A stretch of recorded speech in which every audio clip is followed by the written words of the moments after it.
மஞ்சள் செடி காஞ்சிச்சு பாருங்கள் இலெல்லாம். இந்த மாதிரி காஞ்சா காய் உள்ள ரெடி ஆயிடுச்சுன்னு அர்த்தம். இப்போ நம்ம ஆஹா இதே ஏற்றுறோம்.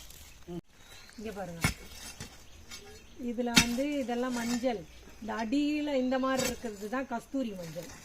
இது கஸ்தூரி மஞ்சள் வந்து முகத்துக்கு போடுவோம் தெரியுமா, இழைச்சிட்டு, அந்த மஞ்சள் இது. இது வந்து நம்ம சமையலுக்கு யூஸ் பண்ணுற மஞ்சள் இது. அதுலேயே வர்றது தான் கஸ்தூரி மஞ்சள். கிழங்கு பாருங்கள், எல்லாம் எடுத்துகிட்டு கழுவிட்டு பார்ப்போம் எவ்வளோ மஞ்சள் இருக்குது.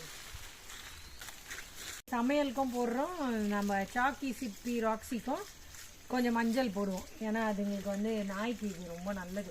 சாப்பாடுலலாம் நிறைய மஞ்சள் போட்டு யூஸ் பண்ணுங்க, கொரோனாக்கு அது இதுன்னு சொல்லிட்டாங்களா. இதில் வந்து எத்தனை செடி ஜாயின் பண்ணியிருக்குது, ஒரு கிழங்குக்கு